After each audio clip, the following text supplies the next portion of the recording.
La formation, c'est du temps multiplié par de l'attention. C'est pas moi qui le dis. Et le temps dans nos métiers, c'est une denrée qui est très très rare et donc il faut qu'on arrive à l'optimiser. Il faut éviter que les gens se forment sur des sujets qui ne vont pas leur servir. Et en plus, si les sujets ne les intéressent pas, pour le coup, l'attention ne sera pas au rendez-vous. Et donc si on fait temps multiplié par attention et que ni l'un ni l'autre ne sont là, forcément ça ne va pas fonctionner. Donc tout le sujet réside, en tous les cas c'était ma conviction, et ça l'est toujours d'ailleurs, dans le fait de donner la bonne formation à la bonne personne au bon moment. Les entreprises les plus performantes seraient-elles celles qui bâtissent la capacité d'apprendre plus vite que la concurrence? Je suis Cyril Ijard et avec la société nous avons décidé d'aller à la rencontre de celles et ceux qui font l'entreprise apprenante. Responsables de la formation, DRH, directrices et directeurs d'universités d'entreprise, experts de la EdTech ou de la pédagogie, nos invités viennent partager leurs expériences, leurs apprentissages et leur vision du monde de la formation professionnelle et du développement des compétences. Au fait, c'est qui nous? Nous, c'est un collectif dont la mission est de faire des richesses humaines le moteur de performance des organisations. Et c'est grâce à nous que le podcast L'entreprise apprenante existe. Aujourd'hui, je reçois Bertrand Coé, qui est Head of Design and Build chez Capgemini. Bertrand a un parcours atypique, débuté comme brasseur puis viticulteur avant d'arriver chez Capgemini. Avec Bertrand, on décortique un projet d'apprentissage entre pairs qu'il a initié il y a plusieurs années et qui est activé par plus de 200 000 collaborateurs du groupe dans le monde. Bertrand partage également sa vision des communautés apprenantes, notamment en renversant l'adhésion à ces communautés par les besoins contextuels de l'apprenant. J'ai beaucoup appris de cet échange, notamment sur la notion clé du besoin contextuel qui doit guider les dynamiques d'apprentissage, mais également par le fait que la formation, c'est finalement de l'attention multipliée par du temps et que c'est une notion qui est clé quand on souhaite être efficient dans ses parcours d'apprentissage. Bonne écoute. Bonjour Bertrand. Bonjour Cyril. Bertrand, je suis très heureux de te recevoir sur le podcast de l'entreprise apprenante. Alors, on ne se connaissait pas et c'est Thierry Bonetto que je remercie qui m'a envoyé un message en disant tu devrais inviter Bertrand parce qu'il a pas mal de choses à partager. Et effectivement, quand on a préparé cet épisode ensemble, j'ai été assez impressionné par ton parcours et par ce que tu as mis en place chez Capgemini. Mais avant ça, je vais te demander de te présenter et de présenter les quelques événements clés de ton parcours. Très bien. Écoute, je m'appelle en effet Bertrand Coé, j'ai 49 ans, je suis marié, j'ai deux jeunes et beaux garçons de 20 et 21 ans, donc je suis très fier. J'aime beaucoup le rugby, le basket, la marche, la randonnée, le jardinage, globalement le sport. Je suis aussi apiculteur amateur, donc amateur parce que je n'ai malheureusement que 6 ruches. Et je pratique le plus souvent possible tout ce qui va être yoga, méditation, le chant, seul ou en chorale. Côté professionnel, je travaille pour Capgemini depuis 15 ans maintenant, 5 ans dans le learning. Et je suis en charge du cadran Design and Build, c'est-à-dire globalement tout ce qui regroupe l'ingénierie pédagogique, la veille et la facilitation. Concernant mon parcours, avec le recul, j'ai l'impression que c'est plus un cheminement finalement qui m'a conduit jusqu'à la formation, comme si c'était finalement une évidence au regard de la personne que je suis. Je suis brasseur de formation, j'ai eu pas mal d'expériences différentes, on pourra dire que j'ai beaucoup cherché. Le froid industriel, le traitement de CO2, la fabrication en brasserie, bloc froid, bloc chaud. Je suis passé par la vigne et l'œnologie dans un domaine viticole en Corse. J'ai tenté un CAPES de bio et je suis rentré chez Capgemini en janvier 2008 par cooptation. D'abord dans le business, en tant que business analyst, puis après chef de projet. Je suis passé dans la structure comme responsable du site de Strasbourg. Et puis en 2015, j'ai eu la chance de participer à un programme de formation qui m'a ouvert les yeux finalement sur la personne que je suis, ce que je cherchais depuis longtemps, c'est-à-dire moi. Et j'ai compris que ce qui m'intéressait, finalement, c'était les gens et que j'aurais beaucoup plus de valeur ajoutée en étant dans la fonction RH avec un mindset business que dans le business avec un mindset RH. Et donc, j'ai intégré les ressources humaines, d'abord sur des gros projets, France, autour de l'onboarding, du performance management, et puis enfin le learning. Alors, je ne sais pas si je suis arrivé au bout de mon parcours, en tous les cas, j'ai vraiment la conviction d'avoir trouvé ma voie. Et comme quoi, voilà, un petit conseil que je pourrais donner, c'est n'arrêtez pas d'explorer parce que si vous avez le sentiment contraire, vous, de ne pas être arrivé, en commençant par vous, euh, probablement vous serez pas très très loin de la clé de votre parcours. Ouais, ouais, c'est effectivement intéressant de voir effectivement dans ton parcours comment t'es allé chaque fois chercher en fait de nouvelles itérations pour faire des rebonds quoi. Hein, finalement, c'est un parcours de rebond. C'est Donc, exactement ça, donc jusqu'à ce qu'on se trouve. exactement. Alors tu as parlé un petit peu de Capgemini. Donc Capgemini, je suppose que la plupart des auditeurs connaissent de près ou de loin, mais ce serait bien que tu puisses un petit peu présenter ce groupe qui a été notamment fondé par un féru de rugby, me semble-t-il. Absolument, Serge Kampf. Alors Capgemini est un des leaders mondiaux du conseil et des services informatiques avec environ 350 000 personnes. Capgemini accompagne les organisations à travers le monde dans leur transformation en exploitant toute la puissance de la technologie. Le positionnement de l'entreprise est clairement d'être partenaire stratégique majeur de la transformation business de nos clients à travers deux piliers, la transformation numérique, digitale, et la transformation environnementale.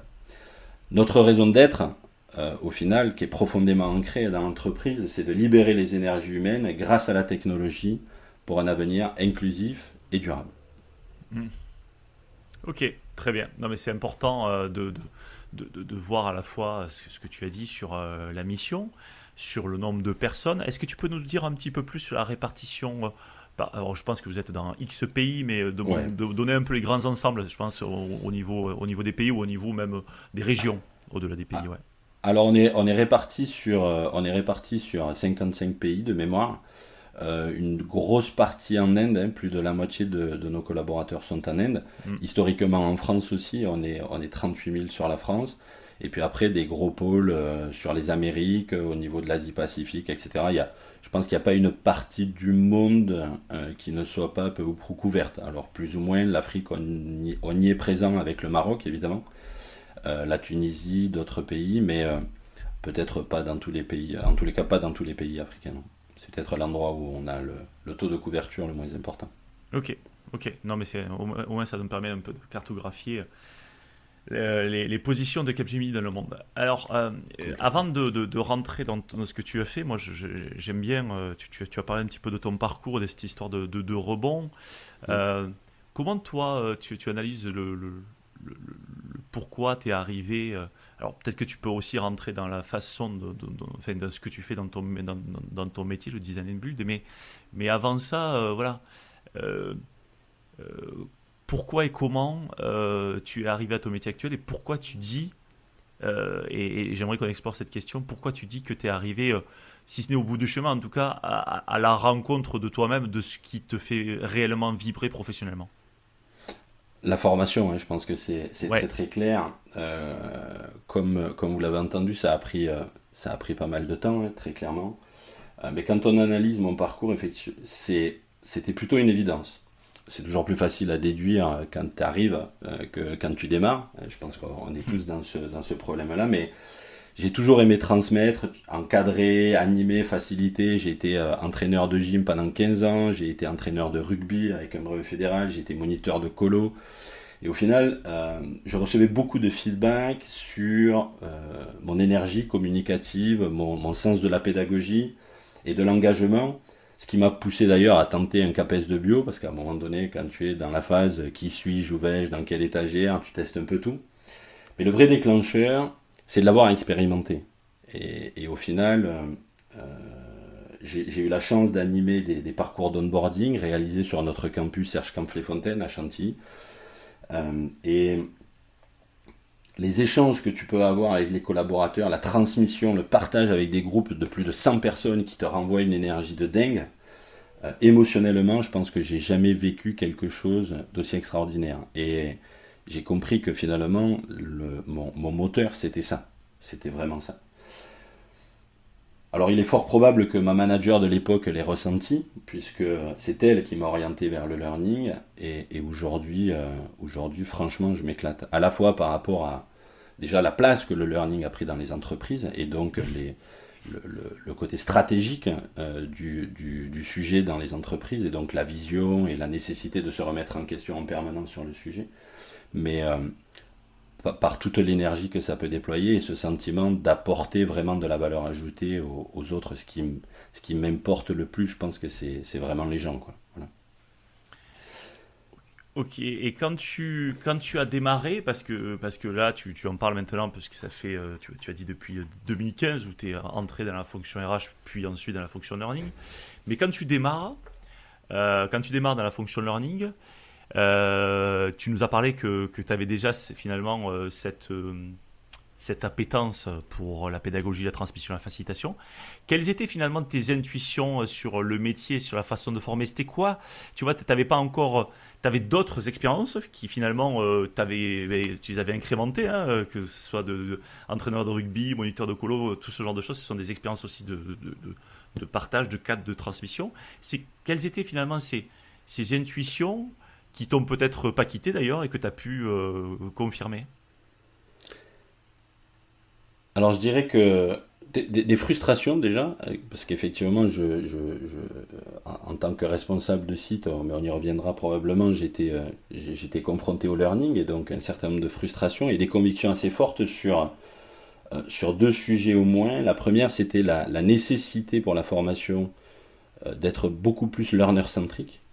La formation, c'est du temps multiplié par de l'attention. C'est pas moi qui le dis. Et le temps dans nos métiers, c'est une denrée qui est très très rare, et donc il faut qu'on arrive à l'optimiser. Euh, il faut éviter que les gens se forment sur des sujets qui ne vont pas leur servir. Et en plus, si les sujets ne les intéressent pas, pour le coup, l'attention ne sera pas au rendez-vous. Et donc si on fait temps multiplié par attention et que ni l'un ni l'autre ne sont là, forcément ça ne va pas fonctionner. Donc tout le sujet réside, en tous les cas c'était ma conviction, et ça l'est toujours d'ailleurs, dans le fait de donner la bonne formation à la bonne personne au bon moment. Et ça, c'est un challenge, je pense, pour toutes les organisations learning des entreprises. Ma deuxième conviction, c'était, et c'est toujours aussi, c'est qu'en interne, de manière plus ou moins tacite, dans la tête de nos collaborateurs, on a toutes les compétences requises. Imagine qu'on soit capable de connecter le cerveau de tous les collaborateurs et collaboratrices de notre entreprise. Imagine cette capacité, ce savoir, l'expérimentation de ce savoir, cette expertise qu'on aurait, à laquelle on pourrait faire appel à n'importe quel moment. Alors, je ne sais pas si techniquement c'est possible, en tous les cas éthiquement on va se dire que ça ne l'est pas, puisque je pense que dans nos cerveaux il y a malheureusement, du moins il y a bien d'autres choses que du savoir professionnel. Mais la question qu'il y a derrière et qu'on peut se poser, c'est finalement comment dynamiser le savoir interne, tacite ou pas d'ailleurs, pour en accélérer le time to market. Et les deux convictions que j'avais quand je suis rentré dans le learning, c'était ça, c'est effectivement d'être beaucoup plus learner-centrique et d'accélérer cette connaissance qui est déjà dans la tête de l'ensemble de nos collaborateurs. La transmission de cette connaissance. Ouais. Non, mais l'image est intéressante de la connexion des cerveaux. Alors, soit tu peux avoir une vision très technologique en se disant, voilà, on peut la connecter, soit tu peux avoir aussi une vision très écosystémique qui fait appel à la nature, où dans la nature, dans une forêt, tous les aimants sont aussi connectés et partagent un certain nombre d'informations. Ils ne partagent pas toutes les informations, et ils partagent un certain nombre d'informations pour pouvoir vivre et prospérer ensemble. Et donc, c'est intéressant, effectivement, de se dire, ah ouais, finalement, on a une richesse, finalement, si on se met tous ensemble, on a une richesse interne qui est juste dingue, et on a juste besoin de l'exploiter. Et en fait, c'est l'histoire du potentiel. Et c'est l'histoire du potentiel que toi, tu dis, dans les poupées russes, on a le potentiel individuel, le potentiel de l'équipe et le potentiel de l'organisation. C'est ça l'organisation apprenante, telle que moi aussi je le vois et tel que tu le décris. Et en fait, si on commence à pouvoir connecter les potentiels entre eux et connecter la connaissance, et ça fait de la connaissance partagée, ça fait de la vision partagée, c'est comme ça qu'on développe une organisation apprenante. Et c'est intéressant, j'avais jamais vu ou jamais eu cette image de la connexion des cerveaux, mais c'est exactement ça. C'est exactement ça. Ça nous a servi pour marketer les différentes initiatives qu'on a pu mettre en place. Ouais, et c'est effectivement, c'est une très très bonne idée. Alors, maintenant, je voudrais qu'on rentre un petit peu dans la cuisine, de l'équipe Learning de chez Capgemini. Tu as notamment développé un programme d'apprentissage entre pairs il y a déjà plus de 6 ans, Oui. et qui rencontre beaucoup de succès chez Capgemini. Alors j'aimerais en fait ensemble qu'on puisse un peu décortiquer, qu'on puisse déconstruire, c'est ce que j'aime bien faire dans ce podcast, que tu puisses bien sûr le présenter, ce programme. Mais avant ça, alors je vais te demander, j'ai toujours chaque fois 10 000 questions, hein, je ne suis pas du tout cadré dans mes questions, mais surtout, j'aime toujours démarrer dans le pourquoi. Pourquoi tu l'as lancé, les origines. Donc tu peux parler du programme, hein, et qui s'appelle Gary, et surtout expliquer pourquoi tu l'as lancé, les origines, de quoi ça parle, l'étincelle. Mm. Ce genre d'initiative, c'est souvent lié à un problème auquel on est confronté, hein, Blablacar, etc. Les grosses entreprises de ce monde sont nées un peu de la même façon. Mais moi, c'est pareil, quand j'étais responsable du learning, du moins pas responsable du learning, mais responsable du site de Strasbourg, j'avais à l'époque 135 personnes en charge, dont 90% qui bossaient sur SAP, et comme chaque année, la responsabilité de formuler un plan de formation pour l'ensemble de mes collaborateurs. SAP fait partie de ces technos qui ne sont pas apprises à l'école, ou très très peu, et donc un vrai besoin en termes de formation. Les budgets, une fois qu'on a enlevé toutes les formations, les programmes, etc., n'étaient pas assez élevés par rapport à ce que j'avais besoin de faire, et donc le seul moyen que j'avais de former mes collaborateurs, c'était d'utiliser les gens qui savaient pour former ceux qui ne savaient pas. Probablement le démarrage d'une grande idée. Avec mon ami Kamel, à l'époque, on a bricolé un planning sur Excel et on a cherché des facilitateurs pour répondre à ce besoin-là. Et là, on s'est dit que finalement, pourquoi se limiter à SAP, quoi. On peut le faire sur plein d'autres sujets. La connaissance des gens est beaucoup plus large que ça, donc on pouvait élargir tout ça. On a tenté ça effectivement sur d'autres sujets. Et puis, on a élargi un peu plus loin que notre site de Strasbourg. Alors on a fait 2-3 adeptes à droite à gauche qui nous ont aidés, et la sauce a commencé à prendre.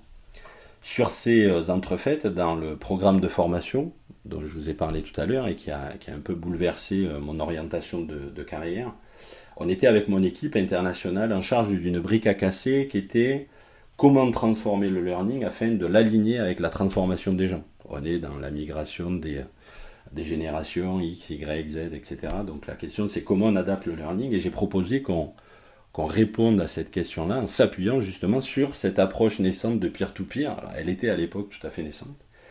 Et donc, on a creusé le sujet, on a commencé à réfléchir à ce qu'on pouvait faire tous ensemble. Ça m'a beaucoup aidé à cadrer un petit peu le projet. Et puis, lors des restitutions, il y avait le directeur des ressources humaines du groupe qui était là, et qui à la fin est venu nous voir en nous disant écoutez, là vous tenez un truc, je pense qu'il y a de l'avenir, qui est vraiment super important, lâchez pas le morceau, continuez, la formation s'arrête, mais je pense qu'il faut continuer.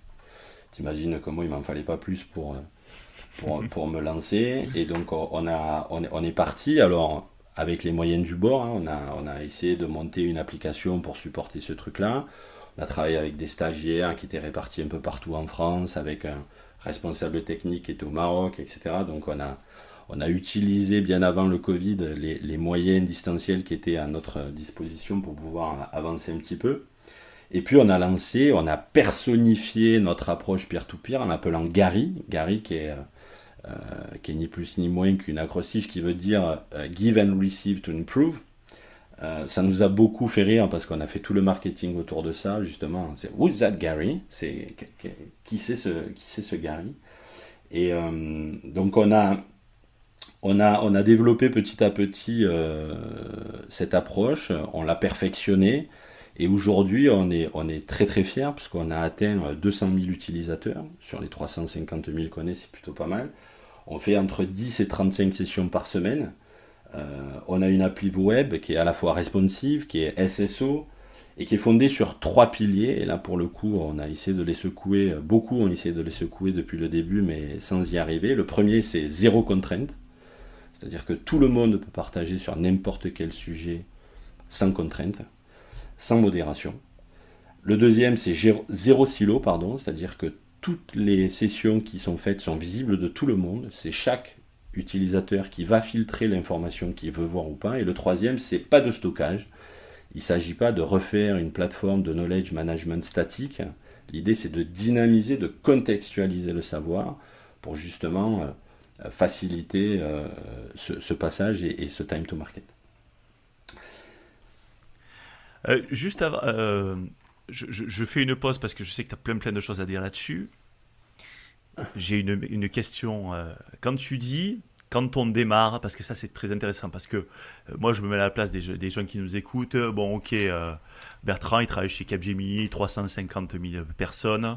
Quand il a démarré, il avait des budgets à tire-larigot, il avait une équipe avec 25 personnes, 18 chefs de projet, tout ça. Quand tu dis on a pris 4 stagiaires répartis sur la France, voilà. En fait, là, toi, t'es où? C'est quoi ton job au quotidien? T'es toujours en fait en responsabilité du site de Strasbourg, on est d'accord, hein? Tu fais ça entre deux projets, hein, entre le management des équipes. Ouais, explique-nous un petit peu, parce que j'aime bien aussi qu'on remette les choses dans leur contexte et en montrant que parfois il n'y a pas besoin de beaucoup de moyens pour démarrer. Ensuite, il faut des moyens pour s'envoler. Mais pour démarrer, ouais, je veux bien que tu précises ce point-là. C'est ça, il faut de la conviction surtout. On y reviendra peut-être. Quand on a démarré, j'étais effectivement, quand on a commencé la première partie de l'application, en fait, on cherchait des gens pour nous aider, et donc les collaborateurs sont en priorité au service de nos clients. Donc il fallait qu'on s'appuie sur des ressources disponibles et qui ne soient pas disponibles comme des intermissions pendant 1 semaine ou 2 semaines. Il fallait des gens qui soient là sur la durée pour qu'il y ait quand même un peu de continuité. Et les stagiaires, en général, quand ils arrivent chez nous, ils ont déjà des missions, c'est-à-dire qu'ils sont déjà affectés. Donc là, j'ai eu la chance, en faisant la tournée de l'ensemble des sites qui sont sur l'entité dans laquelle j'étais, de trouver des stagiaires qui n'avaient pas de mission, et donc à qui j'ai proposé de travailler sur le sujet, qui ont été complètement emballés par l'approche et qui m'ont aidé. Mais donc c'est vraiment le hasard du sujet. Après, au fur et à mesure que le temps a passé, l'année d'après, mon manager de l'époque, trouvant l'idée plutôt sympa, a fait en sorte que j'ai plus de temps à y consacrer, et donc m'a mis sur une mission qui était effectivement un peu transversale au sein de l'entité, avec justement l'objectif de déployer cette démarche-là. Et donc petit à petit, en réussissant à convaincre les uns et les autres, j'ai réussi à y consacrer un peu plus de temps. Aujourd'hui, Gary, ça couvre une demi-journée, ça me couvre une demi-journée par semaine. Donc voilà, pour le déployer et autres. Mais au début, effectivement, il faut un peu de persévérance, ça c'est certain. Parce qu'il y a beaucoup plus de gens qui vont trouver la raison pour laquelle tu vas t'arrêter que des gens qui vont t'aider à le mettre en place. Ouais. Ça c'est certain. Et tu as raison que de dire au départ, tu n'as pas besoin forcément de beaucoup de moyens, mais tu as besoin de beaucoup de moyens de conviction.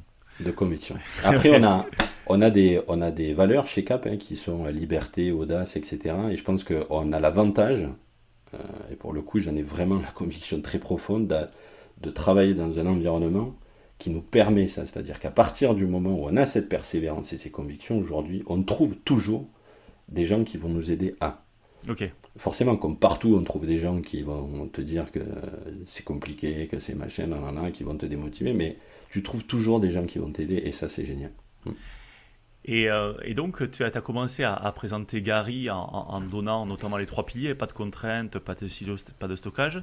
Et est-ce que tu peux nous expliquer comment fonctionne une session, voilà, d'où ça part, de qui, comment? Le principe de base, en fait, il est assez simple, c'est du end-to-end, c'est-à-dire qu'à partir du moment où tu veux partager quelque chose, que tu as une expérience, une expertise, peu importe, que tu veux partager avec tes pairs, tu crées une session. Tous les gens qui sont intéressés par cette session peuvent s'y inscrire sur la base du volontariat, et à la fin, donner un feedback sur 5 étoiles, plus un texte libre pour commenter un petit peu les notations. Le fait est que, sauf problème technique à rencontrer de temps en temps, on n'a que des très bons feedbacks sur l'ensemble des sessions, donc ça prouve bien que la modération n'est pas nécessaire. Donc ça, c'est plutôt une bonne chose. Si on regarde un peu le type de session qu'on va trouver, on va trouver des sessions évidemment qui tournent autour de notions professionnelles. On va trouver des sessions Sur les fresques du climat, on va trouver des radios agiles, donc des rendez-vous assez réguliers, on va trouver les rendez-vous du DevOps.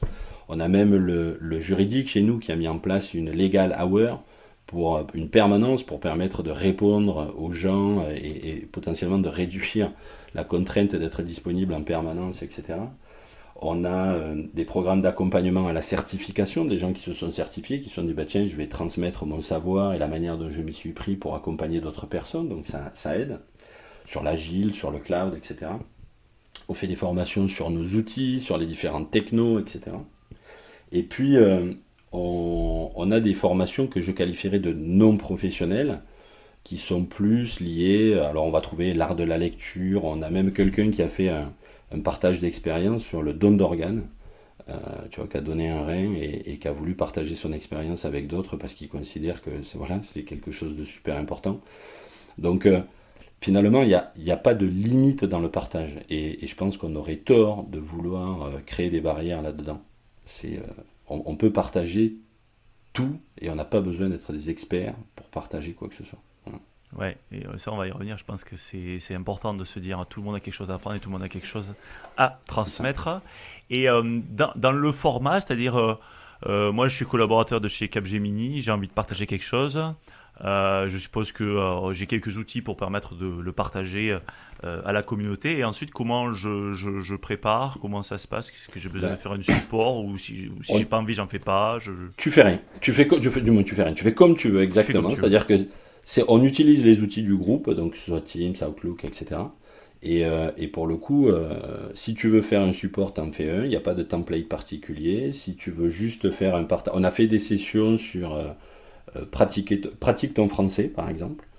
Typiquement, c'est voilà, la personne qui facilitait ça n'avait pas tu vois, de talent particulier pour enseigner le français. Néanmoins, on a beaucoup d'anglophones. La langue du groupe, c'est l'anglais. Donc les gens pratiquent leur anglais, ça c'est certain. Néanmoins, il y a beaucoup d'anglophones qui ont appris le français à l'école et qui veulent le pratiquer. Et c'est finalement une façon de faire du réseau sans se prendre la tête. C'est-à-dire qu'on parle français, tu es capable de corriger quelqu'un qui essaye de parler français et qui fait des erreurs de base. Toi, tu développes ton réseau, eux aussi, ils sont contents parce qu'ils ont parlé français, toi, tu es content parce que tu as créé ton réseau et tout le monde est ravi, quoi. Donc, il n'y a vraiment pas de façon formelle de préparer sa session. Ouais. On a développé un petit parcours de formation qui donne aux collaborateurs qui le veulent un certain nombre de bonnes pratiques de facilitation pour les aider. S'ils se sentent pas ou quoi, ils peuvent même, on peut doubler, tripler, quadrupler, on peut avoir 3-4 facilitateurs sur la même session, de manière à ce que si tu te sens pas confort, tu prennes quelqu'un avec toi qui soit un peu plus expérimenté, qui puisse t'aider. L'idée, voilà, c'est vraiment de laisser les gens, et quelle que soit la personne, pouvoir faciliter sur le sujet qui l'intéresse. Ok, non, super clair. Ouais, et comme tu as dit, pas de modération, donc champ libre à tout niveau, effectivement. Donc tu nous as donné quelques chiffres avec des dizaines de sessions par semaine, 200 000 utilisateurs. Comment on fait? Tu nous as parlé des débuts, où tu commences avec un bureau, puis un autre. Il y a des gens qui s'intéressent. Comment tu fais pour passer de 0 à 200 000, tu vois? Parce que quand tu dis 200 000, waouh, c'est impressionnant. Sur 350 000 personnes, c'est quand même dingue. Plus de la moitié de l'entreprise a participé à une session. C'est quand même fou pour un projet d'apprentissage entre pairs, très clairement. Comment tu fais? Je pense que la première des conditions, on en a un peu parlé tout à l'heure, c'est la survie. C'est-à-dire que, tu vois, dans un environnement comme Capgemini, que tu dépeignais très bien tout à l'heure, c'est-à-dire on crée des applications pour nos clients, donc ça pourrait être un peu l'orgie applicative dans une entreprise comme le nôtre. Donc, notre service informatique a à cœur de rationaliser et a raison de rationaliser ça pour éviter que ça soit l'expansion trop grande sur des sujets qui vont finalement se démultiplier, être traités de 25 façons différentes. Mais pour le coup, sur notre sujet, on n'avait déjà aucun équivalent, c'est-à-dire que personne n'avait jamais pensé à créer quoi que ce soit sur le sujet, et sur le marché, il n'existait non plus rien. Et à l'inverse, des Gartner et autres analystes prévoyaient pour le peer-to-peer un avenir assez florissant. Donc, on était plutôt en amont sur le sujet, donc on a réussi à survivre. et pour le coup, l'expansion du nombre de users nous a aussi beaucoup aidé, puisque quand on arrive à 100 000 users, effectivement, on nous regarde différemment que quand on a 10 users dans une entité.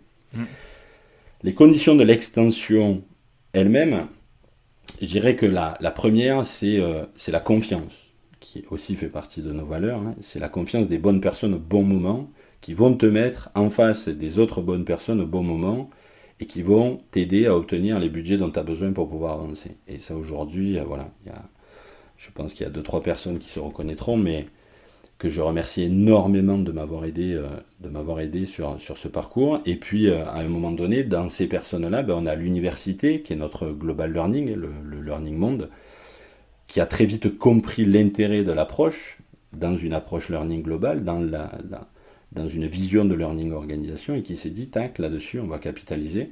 Et donc, aujourd'hui, je suis financé par l'université, et pour le coup, ça nous permet d'avancer de manière claire, avec une roadmap assez voilà, en lien avec la vision globale du learning chez CAP. Ok. Le deuxième sujet pour l'expansion, je dirais, c'est le sponsorship. À la fois le sponsorship et l'agilité, une bonne balance entre l'agilité et l'assertivité. Le sponsorship, pour prendre un exemple très, très clair, hein, l'Inde, on en a parlé tout à l'heure, c'est plus de la moitié de la population de Capgemini, donc c'était forcément un marché stratégique pour nous, hein, c'est-à-dire il fallait qu'on arrive à déployer en Inde. Le patron du learning en Inde était, sans être contre, il n'était pas forcément très pour, donc pas trop sponsor. Quand il a été remplacé, la dame qui l'a remplacé est aujourd'hui complètement fan de l'approche, et ça nous a permis d'accélérer largement le déploiement dans l'Inde. En plus, et c'est là où je vais parler d'agilité et d'assertivité. Assertivité parce qu'on a des piliers et il faut s'y tenir, parce que tu as tous les gens de la planète qui viennent te voir en te disant oui, mais ça serait bien qu'on fasse des communautés fermées, machin, etc. Non, c'est zéro silo, il n'y aura pas de silo dans Gary. Donc il faut arriver à tenir quand même une ligne de conduite par rapport à ça, et de l'autre côté, il faut quand même avoir un certain nombre d'agilité sur d'autres sujets, en l'occurrence un qui était le tracking. Les informations aujourd'hui, on sait que la data c'est quelque chose de super important, en Inde en particulier, puisque chaque collaborateur a un nombre d'heures de formation à faire dans l'année, et que traquer ces heures de formation-là, c'était indispensable. Or, au début, ma conviction, c'était Gary, formation informelle, zéro tracking. On n'est pas là pour savoir si les gens y participent pas, etc. Le fait est qu'on est revenu sur notre décision, qu'on a mis en place ce tracking-là, qui est aujourd'hui visible sur nos outils, et que, pouf, comme par enchantement, ça a déclenché une bulle, on a pris quelque chose comme 100 000 utilisateurs en 6 mois. Quoi. Donc, notamment des Indiens, donc. Notamment des Indiens, mais pas que. Alors, ouais. Le marché maintenant auquel on aimerait s'attaquer, c'est l'Amérique, qui est un marché encore un peu différent, et puis tout ce qui touche aussi les communautés professionnelles et autres. La notion de communauté est une notion assez importante sur Gary. Ok. Ouais, donc ça montre effectivement que il faut aller finalement avoir les bons relais. Ce que tu dis, c'est avoir les bons relais, et aussi faire évoluer finalement ton produit, parce que tu as fait évoluer ton produit en te disant mais on va passer de l'informel à quelque chose de plus formel. Le tracking, ça intéressera peut-être certains pays, d'autres moins, mais au moins on met à disposition, et ça permet en fait à des pays de valoriser ça. Et effectivement, comme culturellement on a des fonctionnements différents, même dans une même entreprise, ça permet effectivement d'avoir des relais de croissance intéressants. Tu parlais un petit peu de la dimension communautaire, puisque et tu as dit quand même qu'il n'y avait pas de stockage dans Gary, mais comment on peut développer finalement cette dimension communautaire qui est importante dans l'apprentissage entre pairs? Alors, plus que dans l'apprentissage entre pairs, je pense qu'elle est importante dans la vie des collaborateurs. Aujourd'hui, le sentiment d'appartenance, il passe aussi et surtout par la communauté, je veux dire, de pairs. Donc, avant même d'apprendre de se sentir appartenir à une communauté, c'est important. Sauf que les communautés, aujourd'hui, quand on s'est penché sur le sujet, elles ont toutes peu ou prou un peu les mêmes problématiques. C'est-à-dire que, de manière générale, elles démarrent très fort, elles s'estompent, elles s'essoufflent assez vite, Et ça parce que en général, on met à la tête de ces communautés ce qu'on appelle des SMI, des Subject Matter Experts, qui sont somme toute beaucoup déjà pris par d'autres sujets, de par leur niveau d'expertise, donc dans la vente, etc. Donc ont du mal à y consacrer le temps nécessaire, mais qui vont être pourvoyeurs de contenu, et que dans les communautés, la plupart sont gérés par des groupes Teams, des groupes Yammer, des listes de distribution, etc. Et qu'au final, on s'aperçoit que les collaborateurs, tu n'es jamais dans la bonne communauté au bon moment, ou en tous les cas quand toi tu en as envie. Et ça pose un certain nombre de problèmes. Et du coup, les communautés se remplissent de gens qui sont consommateurs de contenu, assez peu producteurs, et au bout d'un moment, ça s'essouffle et ça meurt.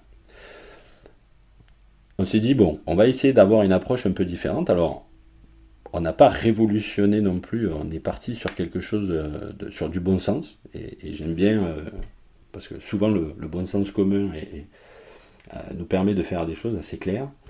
On s'est dit, ok, et si on renversait le paradigme, et si finalement, plutôt que de dire, il y a quelqu'un qui va décider à quelle communauté j'appartiens, on faisait l'inverse, et on dit, c'est le collaborateur qui décide à la communauté à laquelle il appartient. Comment on pouvait faire ça? Et donc on a intégré ça dans le profil des collaborateurs avec ce qu'on appelle des points d'intérêt. Et finalement, le collaborateur, en updatant, en mettant à jour ses points d'intérêt, il va pouvoir se faire, du moins en tous les cas, se mettre en alerte, puisque dès qu'une session sera organisée avec comme mot-clé un de ses points d'intérêt, il va être alerté automatiquement, il va pouvoir s'inscrire ou pas, donc il garde la main sur le fait de participer, mais c'est lui qui va choisir. Alors ça paraît pas grand-chose, mais ça change quand même intensément la façon de voir les choses, parce que globalement pour celui qui va apprendre, ça lui permet de choisir la communauté à laquelle il va, et il peut changer instantanément de communauté. Et pour ceux qui vont, et pour tout ce qui est transmission, dans la communauté, ça va finalement nous faire sortir de cette croyance qui dit que pour pouvoir intervenir dans une communauté, il faut être un expert. Puisque finalement, n'importe qui va pouvoir créer une session, mettre le mot-clé qui correspond à la communauté à laquelle il appartient, et pouvoir transmettre son expérience aux autres. Et ça, c'est le début d'un changement de mindset sur le partage entre pairs. Et on y reviendra peut-être tout à l'heure, c'est quelque chose qui est clé, quoi. Ouais, et c'est intéressant de se dire que à partir du moment où c'est l'apprenant, le collaborateur qui a la main sur ces tags que vous avez mis en place, des systèmes de thématiques, ça permet en fait de montrer que les communautés c'est quelque chose de vivant, on y rentre et on y sort, et qui finalement ça casse un petit peu toutes les barrières d'entrée et de sortir dans la communauté, et ça casse surtout, et ça enlève surtout d'après moi une charge mentale liée à toutes les notifications de toutes les communautés auxquelles j'étais inscrit il y a 6 mois parce que ça m'intéressait, et aujourd'hui ça ne m'intéresse plus, et sur lesquelles je reçois des notifications de Teams ou Yammer ou je sais pas quel outil, et sur lesquelles en fait je n'aurais plus à... Et ce qui parfois te rebute et te dégoûte en fait d'appartenir à quelque chose en te disant oh là là, je ne vais pas y aller parce que ça va me coûter. Alors que là, ce que tu dis, c'est que c'est le côté un peu zéro déchet, quoi. Hein, c'est-à-dire, je vais là où ça m'intéresse, où j'ai un intérêt, je contribue à ma manière en participant, en échangeant, voilà. Et puis quand je n'ai plus besoin, ben, je vais ailleurs. Et vous avez suffisamment de collaborateurs pour pouvoir créer des cercles d'intérêt contextuels, tu n'en as pas déjà parlé, qui sont ultra riches parce qu'à ce moment-là, il y a des gens qui partagent le même intérêt. Et c'est ça qui est intéressant. Et qui font remonter... il y en a un qui fait remonter le savoir tacite et les autres qui sont en train de les acquérir. Et c'est ça qui est super intéressant. C'est le contexte. Tu as parlé de côté de learner-centrique. Voilà, c'est presque contexte-centrique. C'est-à-dire, hop. Et je crois que c'est important de bien préciser ça parce que on est tous confrontés au même problème. À un moment donné, quand j'ai un problème, qu'est-ce que je fais? J'ai souvent un ami qui s'appelle Google.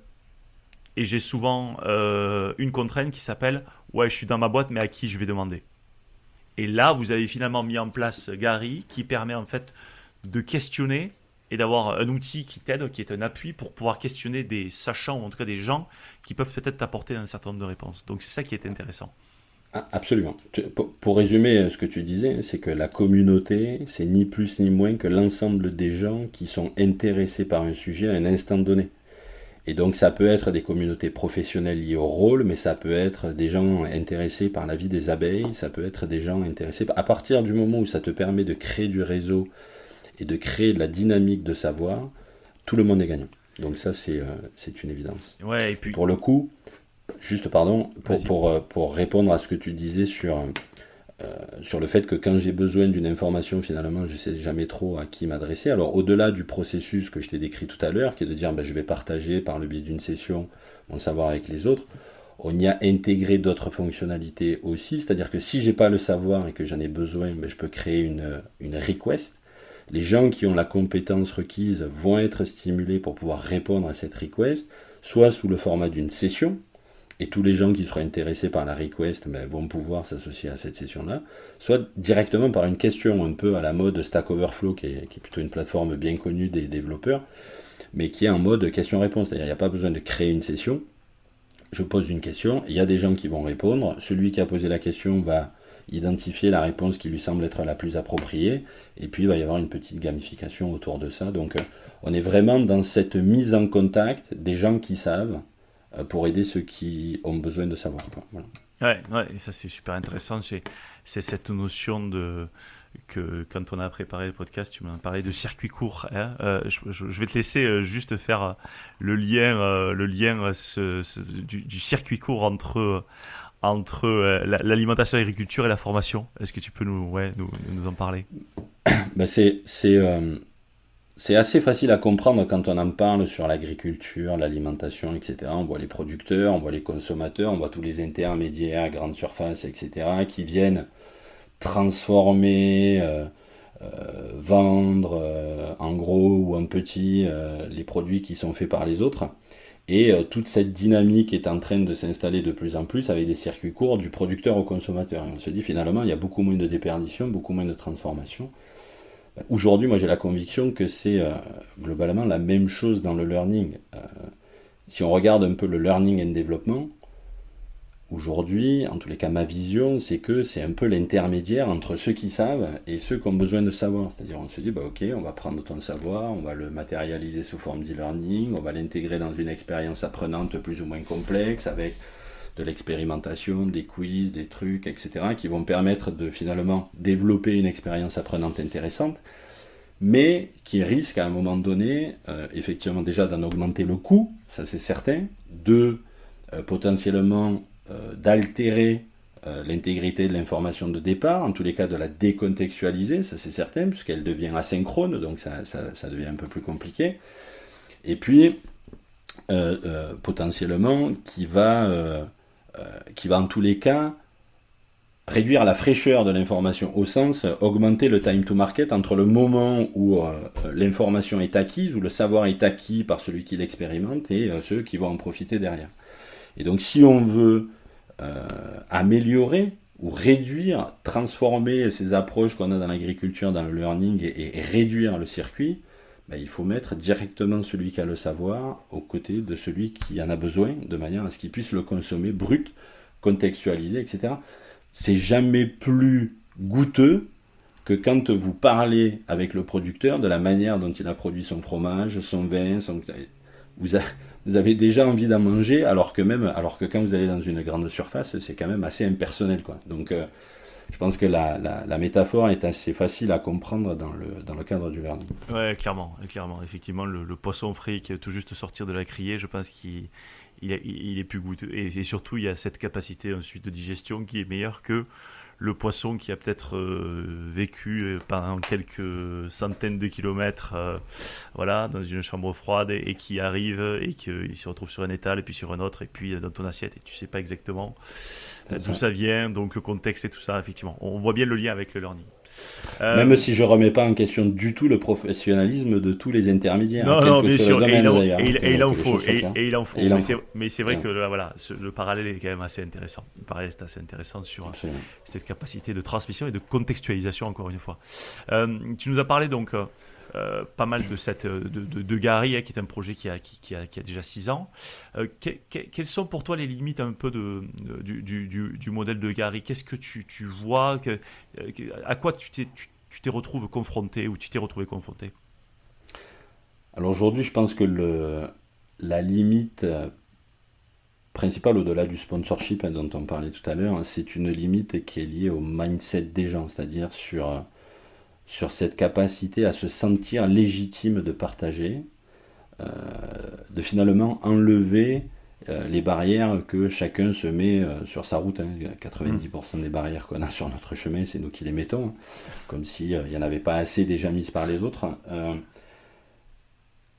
Il faut qu'on arrive à faire comprendre aux gens, les faire sortir de cette croyance que pour partager, il faut être un expert. Partager une expérience, le seul point nécessaire, c'est d'avoir eu une expérience. Et pour le coup, nos collaborateurs en ont des dizaines chaque jour, et qu'elles soient d'ailleurs heureuses ou malheureuses. C'est-à-dire que on a tendance aussi à dire il faut partager à tout prix des choses qui ont bien marché, mais quand vous êtes sur des projets qui peuvent être sur des thématiques redondantes, d'un pays à l'autre, d'une entreprise à l'autre, etc., savoir ce qui n'a pas fonctionné et pourquoi ça n'a pas fonctionné, ça peut être hyper aidant pour des projets qui se lancent sur le même sujet.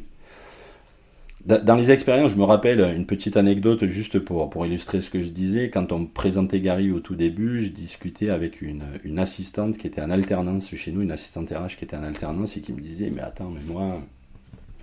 je suis alternante, qu'est-ce que tu veux que je partage, j'ai aucune expertise. » J'ai fait, mais attends, tu sais combien on embauche d'alternants chez Capgemini chaque année en ce moment-là? Elle me dit non, j'ai 1000. J'ai dit, tu sais que aujourd'hui, quand tu as 10 mois d'expérience en tant qu'alternant, je pense qu'il y a plein de gens qui arrivent en tant qu'alternant qui seraient ravis d'avoir ton expérience, vivre en tant qu'alternant chez Capgemini après 10 mois d'expérience. Donc, tu n'as pas besoin d'être une experte d'un sujet ou de partager forcément dans ton domaine professionnel ou quoi. À partir du moment où tu as une expérience et que tu as vécu des choses, tu as des choses à partager. Tu n'auras pas 5000 personnes à ta session, c'est évident. Mais on n'a pas besoin d'avoir 5000 personnes à toutes les sessions, c'est pas le sujet. Même si ça intéresse 5 personnes, ces 5 personnes-là, elles vont pouvoir tirer profit de notre capital interne. Et ça, c'est super important. Ouais, exactement. On revient à la connexion des cerveaux et comment je développe les potentiels, je multiplie les potentiels par la transmission. Bertrand, j'ai une dernière question. On a fait finalement une espèce de chronologie depuis ton arrivée au learning sur les 6 dernières années. Quels sont pour toi le ou les enjeux des 3 ans à venir au niveau du learning chez Capgemini? Alors, ces dernières années ont été riches en événements impactants qui ont transformé de manière importante le learning, c'est certain, en mettant à disposition une large palette de contenus virtuels. Et pour le coup, je pense qu'on a acquis des bibliothèques de contenu aujourd'hui qui font référence sur le marché et qui nous apportent une grande satisfaction.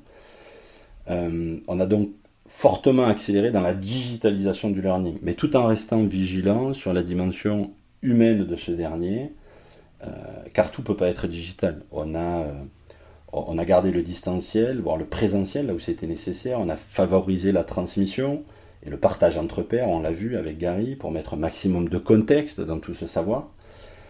On a développé le mentoring, on est en train de réfléchir à des pilotes autour du coaching. Autrement dit, on essaye vraiment de proposer des expériences apprenantes, les expériences apprenantes les plus pertinentes au regard des besoins qui nous remontent au plus près du terrain. Les vrais enjeux maintenant, ils sont doubles. Le premier, c'est la responsabilisation des apprenants.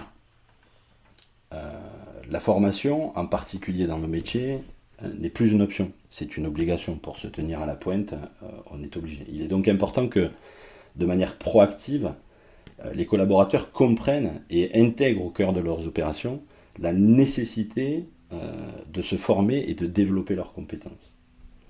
Ça, c'est le premier enjeu. Le deuxième enjeu, directement en lien avec le premier, c'est l'accompagnement par les managers. Alors, attention, il ne s'agit pas de tracter les collaborateurs pour qu'ils aillent se former, ce n'est pas le sujet, mais de les dynamiser, de dynamiser leur impulsion. Alors, pour le coup, toi qui as fait du rugby, je pense que tu vas bien comprendre mon image. En touche, quand tu as les piliers qui soulèvent le sauteur, globalement, il va décoller il va monter très haut que s'il saute. S'il saute pas, tu décolles pas un mec qui fait 120 kilos qui veut pas sauter, quoi. D'accord? Donc ça c'est. Par contre, s'il saute, avec la cinétique, tu vas pouvoir le faire monter très très haut. Ben, le rôle du manager, finalement, c'était un petit peu ça. Et donc il va falloir que eux aussi intègrent la formation au cœur de leurs opérations et qu'ils ne le prennent pas comme des variables d'ajustement d'autres sujets et qu'ils communiquent de manière très très claire sur les stratégies pour guider, encourager, engager, stimuler, créer les conditions pour que les collaborateurs transmettent et développent leurs compétences. Ouais, effectivement, tu fais bien de le dire, c'est effectivement... on essaie de mettre en place un maximum d'outils et ensuite c'est le facteur humain qui fait que il faut que chacun soit dans son rôle, les collaborateurs, les managers, et que nous au niveau learning on comprenne finalement la psyché presque, hein, ça devient presque la psychologie, quels vont être les activateurs, les moteurs et les freins qui vont permettre en fait de pouvoir embrayer comme vous l'avez fait sur Gary. Et c'est ça un petit peu, c'est ça la vision humaine de la RH en fait, et la vision humaine de la formation qui sort un peu de la vision mécaniste qu'on a pu avoir dans certaines organisations par le passé. Et c'est ça que je trouve intéressant, c'est que tu l'as dit au départ, on est learner-centric, on est là pour les gens. On n'est pas là juste pour leur mettre une bibliothèque de contenu à foison. Et il y a un truc que tu m'avais dit en préparant l'enregistrement qui me revient, puisque tu viens de dire, tu viens de dire que finalement vous développez à la fois beaucoup d'éléments sur étagère, mais aussi du mentoring, du coaching, donc des choses qui font plus appel à l'individu et à la psychologie. Et tu m'avais dit, on peut avoir tous les meilleurs contenus du monde, mais tous les meilleurs contenus du monde, d'autres les ont. Il y a quelque chose qui est unique, c'est notre savoir tacite. C'est ce que tu disais au début, c'est finalement tous ces savoirs qui sont tacites, qui sont informels, tout ce qui est en dessous qui est un peu collé au fond et qu'on essaie de faire remonter à la surface, et la richesse finalement d'une organisation, c'est surtout de faire remonter ce savoir plutôt que d'aller chercher les savoirs qui sont sur l'étagère et auxquels tout le monde pourra avoir accès. Et c'est ça qui fait finalement la richesse d'une organisation apprenante, c'est-à-dire qu'elle a cette capacité finalement à pouvoir apprendre et perdurer. Je suis complètement en phase. Les deux sont importantes parce que quand tu n'as pas la compétence du tout, la meilleure façon de l'acquérir, c'est effectivement probablement de démarrer avec des connaissances génériques, formelles, etc. Mais sur le marché, vis-à-vis de nos clients, ce qui va être différenciateur, c'est effectivement pas ça. Puisque, en tous les cas, c'est ma conviction profonde, parce que ils ont les mêmes contenus sur les mêmes étagères. D'accord ? Donc, il suffit qu'ils contractualisent avec les mêmes fournisseurs que nous pour les avoir.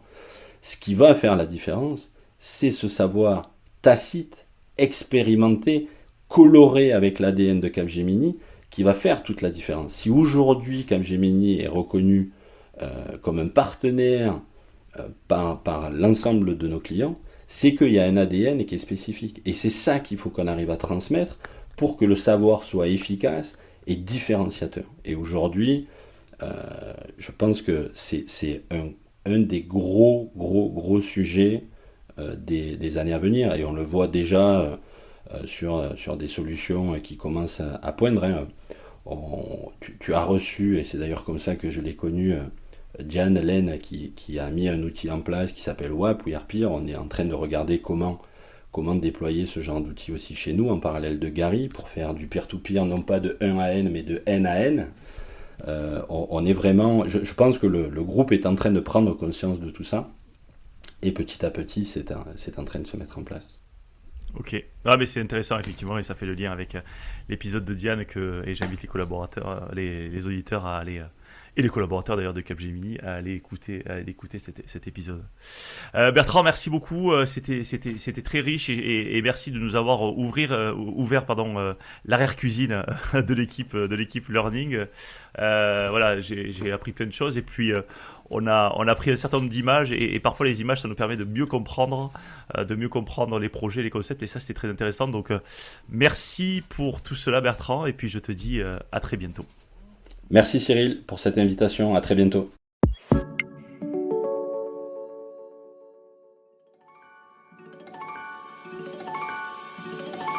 Attendez, ne partez pas si vite. Vous avez aimé cet épisode ? Dites-nous-le en laissant un commentaire, en le partageant auprès de vos collègues ou sur les réseaux sociaux et en laissant 5 étoiles sur Apple Podcast. Cela nous aide vraiment à faire connaître le podcast et nous motive à produire de nouveaux épisodes. L'entreprise apprenante vous a été présentée par nous. Nous est une entreprise dont la mission est de faire des richesses humaines le moteur de performance des organisations. Retrouvez-nous sur nous.co, nous.co. À très bientôt sur l'entreprise apprenante.